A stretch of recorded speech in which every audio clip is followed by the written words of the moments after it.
Hi, this is Yvonne McNary, and I'm at the Marion County Public Library with Amy Morgeson, director of the library here, and she's got good news. We have very good news. We actually learned that we have received a state grant for ultimately what will be $2.9 million over the course of 20 years.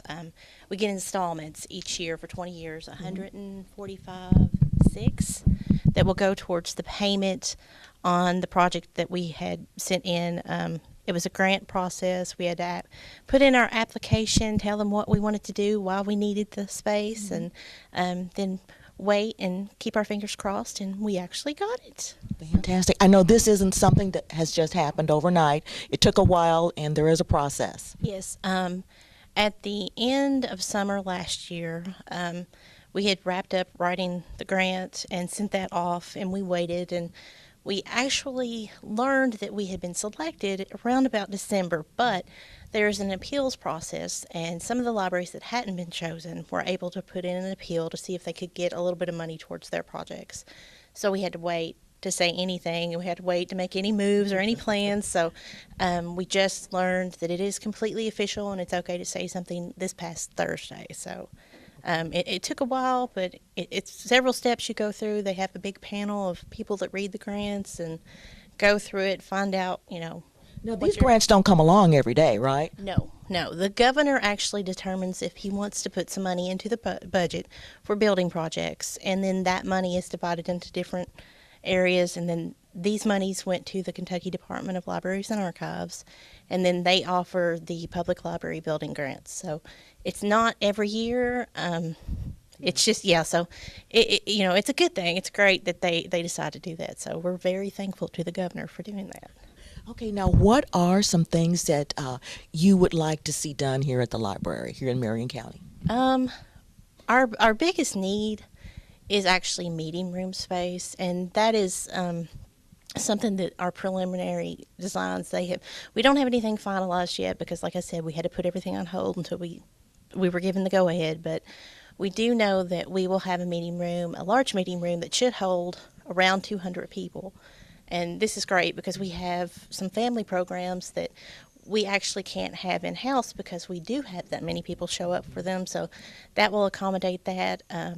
The meeting room will actually be divisible into three so that it will have movable walls. So we'll have three largest, which will actually be about the same size as our meeting room right now. Three of those will be available. We're going to have two more medium-sized rooms that are actually going to be for study space and smaller meetings. Those two meeting rooms will be divisible with walls so that we can make them into four, because we have a lot of small groups come in, and we had a deposition, we've had tutoring groups, we've had you name it. If they need a small space and they don't want to, there's not a lot of places you can go, and you don't have to pay a fee. And it's not that they're having this grand extravagant event. They just need a nice place to sit and have a quiet conference. And so that's going to allow us to offer that. Now, you talk about space. Are you going to go wider? Are you going to add another floor? How are you going to find all this space? We are taking the upper parking lot that is in the back. We're waiting to hear from the city zoning committee. They're doing all the nice little details to find and get to them, and then they will determine how we can configure our area. The thought is to do a little bit of a variance on the side that will allow for some extra parking, and ultimately, if it works out the way we planned, we'll have just as much and possibly a couple extra parking spaces than we do now. The new build will be in the upper parking lot. The interior of the existing building, though, will actually be pretty much gutted. And if you come in the back door, you'll notice that there's a large brick wall. That was put in, I think, in '93 when they did the last renovation.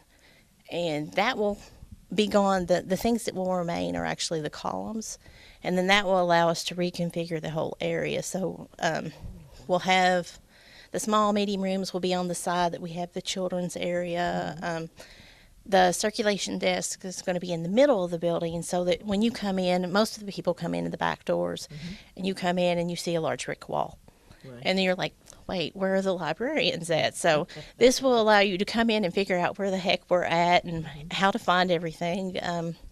it's going to just make for a much easier to manage space. We'll be able to see all areas of the building from the circulation desk so that we can help people when they do need it. And Now, I know you want to get started as quickly as possible. When are you have you started already, or when are you going to start, and when are people going to start to see differences when they come to the library? we are starting. We've tentatively been starting by we've been trying to do some spring cleaning things and getting rid of some old items from storage and things. But we are trying to condense a lot of our collection to the freestanding shelves. When we move, we will have to move out of the building for 12 to 18 months so that they can do all of this process.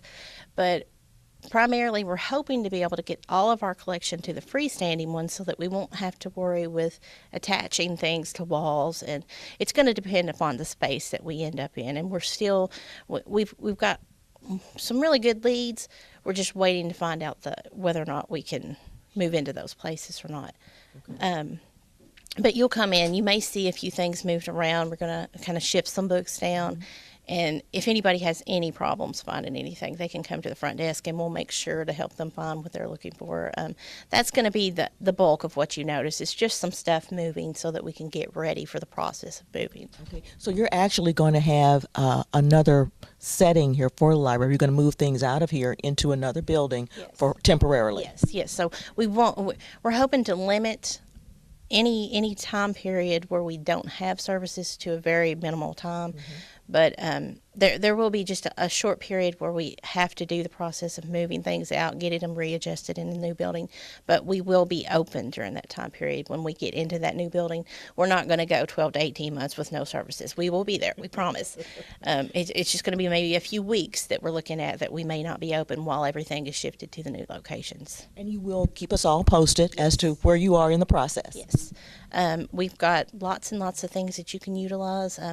Our best way to keep up to date on everything is to join our Circle newsletter. It's a digital newsletter, and we put out things almost daily in regards to programming. And then, like in this case, with the adjustments that we're making for the move, Mr. Terry Brockman is kind of over our newsletter, and he is on the ball with this one. He's already taking pictures of just the people coming to do the survey. So we're hoping to have, just a timeline that people can watch and kind of get excited with us as we see the new things, we see stuff move, we see eventually the building emptied out and all that. So that is a great way to find us, is joining the Circle newsletter. You can come in and give us your email address and we can get you set up for that. And they can always stay tuned to Channel 6. Yes, Channel 6 is great because they are very, very helpful for us. So we'll make sure that they know as well. And we'll keep everybody posted. Yes.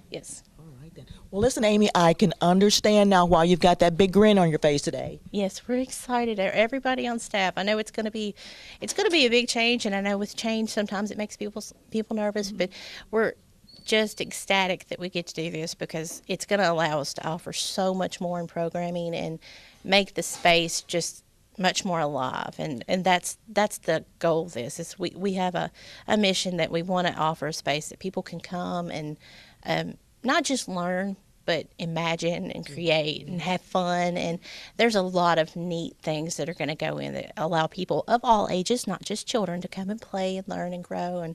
And I'll keep you posted on all the fun stuff. Now I'm going to back up, just ask you one more question here.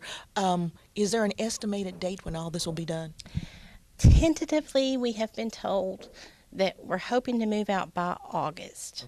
Okay. Now, as I said, we are waiting for things, zoning committee and things, so we can't finalize our plans until all that's said and done. Mm-hmm. And then there is a process where they bid out all of the services, all the construction things. They'll have to wait until those bids come back in, and then we can move forward with it. So I say tentatively August, and like I said, we'll keep you updated. As soon as we know, we'll let the public know. Okay. All right then. Well, thank you so much, and congratulations to all, not just to you, but to the other librarians who work at the county. This is your library, so yay. It'll be fantastic. Yes. Fantastic. Yeah. Yes, indeed. Thanks, Amy. Thank you. This has been Yvonne McNary with Channel 6 Television. Thank you very much for watching.